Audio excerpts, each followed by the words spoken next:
অচিরেই এমন একটি দিন আসছে যেদিন সমস্ত জিন ও মানবজাতি একসাথে আল্লাহর সামনে হাজির হবে। সেদিন কারো কোনো গোপন তথ্যই লুকানো থাকবে না। প্রতিটি কাজ, প্রতিটি কথা, এমনকি প্রতিটি নিঃশ্বাস আল্লাহর সামনে প্রকাশ পাবে। পৃথিবীর কোনো অহংকার, কোনো শক্তি, কোনো সম্মান কিছুই সেদিন অবশিষ্ট থাকবে না। ছোট থেকে বড়, রাজা থেকে সাধারণ নাগরিক, সবাই সেদিন দাঁড়াবে একই কাতারে। ইসলামী শরীয়ত মতে এই দিনটির নাম ইয়াউমুল হাশর বা শেষ বিচারের দিন। হাশরের দিন আল্লাহ তাআলা পৃথিবীর সমস্ত জিন ও মানুষের কর্মের বিচার করবেন। সেই বিচারের ভিত্তিতেই তাদের জান্নাত ও জাহান্নাম নির্ধারণ হবে। দিনটি সম্পর্কে এই তথ্যগুলো মোটামুটি আমরা সবাই জানি, কিন্তু সেদিন কবর থেকে উঠে আমরা কিভাবে আল্লাহর সামনে দণ্ডায়মান হব, এর প্রক্রিয়াটাই বা কী হবে, সেসব বিষয়ে হয়তো আমরা অনেকেই জানি না। তাই আজকের ভিডিওতে আমরা কথা বলবো হাশরের ময়দানে আল্লাহর সামনে দণ্ডায়মান হওয়ার প্রক্রিয়া সম্পর্কে। সঙ্গেই থাকুন। কোরআন হাদিসের বর্ণনা অনুসারে মহান আল্লাহর হুকুমে হজরত ইসরাফিল আলাইহিসসালাম কিয়ামতের দিন সিংগায় মোট 2 বার ফুঁ দিবেন।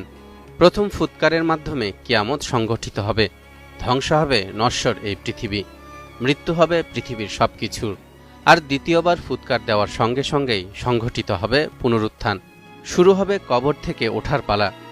সূরা জুমারের 68 নম্বর আয়াতে ইরশাদ হচ্ছে, وَنُفِخَ فِي الصُّورِ فَصَعِقَ مَن فِي السَّمَاوَاتِ وَمَن فِي الْأَرْضِ إِلَّا مَن شَاءَ اللَّهُ ثُمَّ نُفِخَ فِيهِ أُخْرَى فَإِذَا هُمْ قِيَامٌ يَنظُرُونَ। সিংগায় ফুঁক দেয়া হবে, ফলে আসমান ও জমিনে যারা আছে সবাই বেহুশ হয়ে যাবে, তবে আল্লাহ যাকে ইচ্ছা করেন। অতঃপর আবার সিংগায় ফুঁক দেয়া হবে। তৎক্ষণাৎ তারা দণ্ডায়মান হয়ে দেখতে থাকবে। এই যে কবর থেকে ওঠা, এটাকেই বলে পুনরুত্থান। মৃত্যুর পর পুনরুত্থানের বিশ্বাস রাখা ঈমানের অন্যতম মৌলিক বিষয়। মৃত্যু যেমন সত্য, মৃত্যুর পর পুনরুত্থান ঠিক এমনই সত্য। মহান আল্লাহ তাআলা স্বীয় কুদরত ব্যবহার করে ছিন্ন বিচ্ছিন্ন মৃত সব শরীর একত্র করবেন। দৃশ্যত বিষয়টিকে কঠিন মনে হলেও এটি আল্লাহর জন্য একেবারেই সহজ। ইরশাদ হচ্ছে, زعم الذين كفروا أن لن يبعثوا قل بلى وربي لتبعثن ثم لتنبؤن بما عملتم وذلك على الله يسير।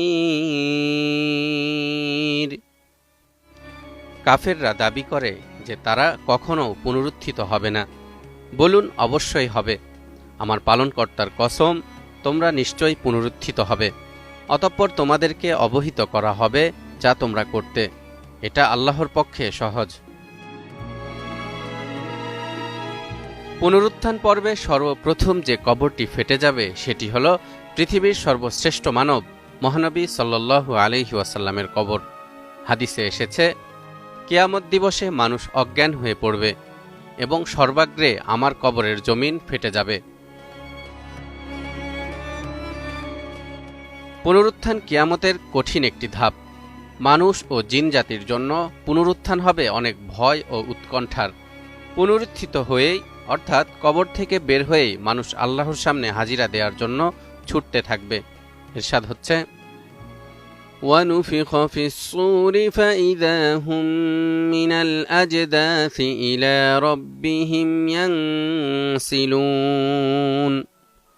قَالُوا يَا وَيْلَنَا مَنْ بَعَثَنَا مِنْ مَرْقَدِنَا هَذَا مَا وَعَدَ الرَّحْمَنُ وَصَدَقَ الْمُرْسَلُونَ إِنْ كَانَتْ إِلَّا صَيْحَةً وَاحِدَةً فَإِذَا هُمْ جَمِيعٌ لَدَيْنَا مُحْضَرُونَ। যখন সিংগায় ফুৎকার দেওয়া হবে, তখনই তারা কবর হতে ছুটে আসবে তাদের প্রতিপালকের দিকে। তারা বলবে, হায় দুর্ভোগ আমাদের, কে আমাদেরকে আমাদের নিদ্রাস্থল থেকে ওঠালো?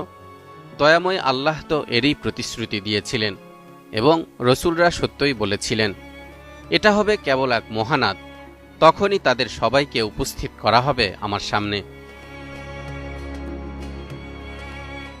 হাসরের মাঠে লোকজন ভয়ে ও আতঙ্কে দিকবিদিক ছুটোছুটি করতে করতে আল্লাহর সামনে উপস্থিত হবে। এরশাদ হচ্ছে, خش عن أبصارهم يخرجون من الأجداث كأنهم جراد منتشر مهطعين إلى الداع يقول الكافرون هذا يوم عسير। অপমানে অবনমিত নেত্রে তারা কবর থেকে বের হবে বিক্ষিপ্ত পঙ্গপালের ন্যায়। তারা আহ্বানকারীর দিকে ছুটে আসবে ভীত বিহ্বল হয়ে। কাফেররা বলবে, কঠিন এই দিন। নিতান্ত অসহায় আর নিঃস্ব হয়ে সেদিন সবাই পুনরুত্থিত হবে। রাসূল সাল্লাল্লাহু আলাইহি ওয়াসাল্লাম বলেন, নিশ্চয় কিয়ামতের দিন মানুষকে নগ্ন পদে বস্ত্রহীন ও খতনাবিহীন অবস্থায় কবর থেকে বের করে হাসরের ময়দানে জমায়েত করা হবে। একথা শুনে আয়েশা রাদিয়াল্লাহু তাআলা আনহা জিজ্ঞেস করলেন, হে আল্লাহর রাসূল, নারী পুরুষ সকলেই কি উলঙ্গ হবে? তারা কি একে অপরের প্রতি তাকাবে? এরূপ হলে তো খুবই লজ্জার বিষয়। উত্তরে নবীজি সাল্লাল্লাহু আলাইহি ওয়াসাল্লাম বললেন, হে আয়েশা, কিয়ামতের দিনটি এত কঠিন ও বিপদময় হবে যে মানুষের মনে একে অপরের প্রতি তাকাবারও খেয়াল হবে না। শেষ বিচারের দিন নিশ্চিত। এটি ভয়ঙ্কর এবং গুরুতর, কিন্তু এই দিনের মাঝেও রয়েছে আমাদের জন্য শিক্ষা। আমাদের জীবনের প্রতিটি কাজ বিবেচনা করে আজ থেকেই সৎপথে চলা অপরিহার্য। জীবনের প্রতিটি মুহূর্তই মূল্যবান, তাই আসুন আল্লাহর ভয় মনে রেখে জীবনকে সৎপথে পরিচালিত করি। তালহা ইবনে রেজা, নিউজ 24।